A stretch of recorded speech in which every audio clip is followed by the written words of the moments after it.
Resurrezione della figlia di Gairo, ritorno a Cafarnao. Capitolo qui 5. mi tocchi là nel cuore, Sì, posso? Certo. Allora Gesù ritorna a Cafarno, la fonte è il Vangelo di Marco, capitolo 5. Gesù passò di nuovo in barca all'altra riva e una gran folla si radunò attorno a lui ed egli stava presso il mare. Ed ecco venire uno dei capi della sinagoga, chiamato Gairo, il quale, vedutolo, gli si gettò ai piedi e lo pregò con insistenza dicendo: «La mia bambina sta morendo, vieni a posare le mani su di lei affinché sia salva e viva». Gesù andò con lui e molta gente lo seguiva e lo stringeva da ogni parte. Ora, mentre va da lui, accade un altro miracolo, ma quello lo diciamo dopo, dell'emorroissa. Sì. No, Che gli quello tocca che la gli veste. tocca la Sì, veste. sì.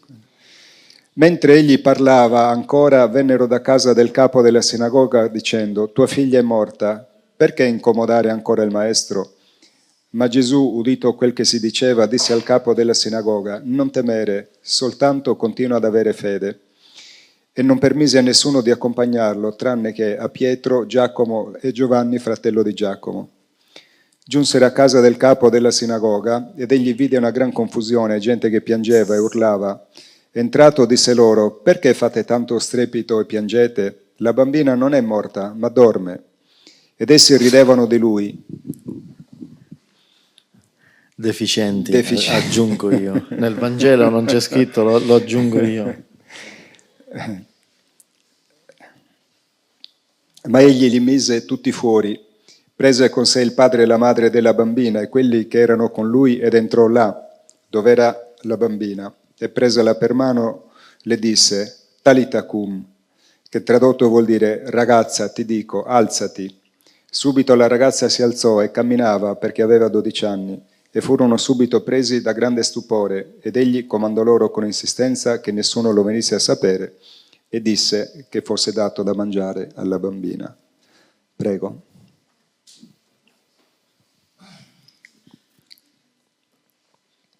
Di fatto è quasi un miracolo come quello di Lazzaro. No, perché la bambina non erano trascorsi i 3 giorni, però era morta, sì, era morta. Cioè aveva lasciato il corpo, era morta come... Non erano passati i 3 giorni, lo di Lazzaro è stato... Era lì, aleggiava lì lo spirito della bambina in attesa che poi venisse risuscitata, ma Lazzaro era già nell'aldilà. La bambina era appena morta, lo spirito appena morto aleggia finché poi non si stacca. Invece Lazzaro era già mangiato dai vermi. Quella bambina ci appartiene perché, come già ho detto, è lo spirito della nostra figliola.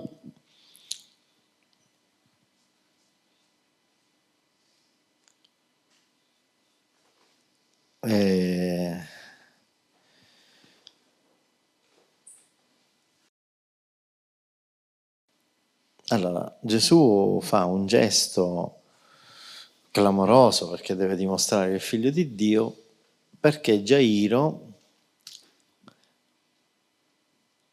era un vecchio milionario, commerciante, capo della sinagoga, che aveva dato a Gesù la sinagoga, che poteva pregare quando voleva, che poteva andare quando voleva.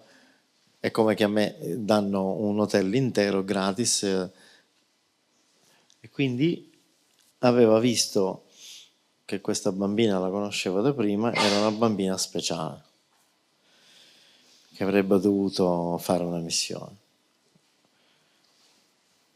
quando è diventata grande. Una di quelle donne che avrebbe seguito la Madonna e poi Maria Maddalena, insomma, la vedeva e quindi la guarisce perché, non la guarisce, la resuscita perché ha una missione nel mondo, quindi e perché poi la gloria del Padre si doveva ammalare, doveva avere il suo Getsemani, ma la guarisce perché sapeva chi era. Ecco.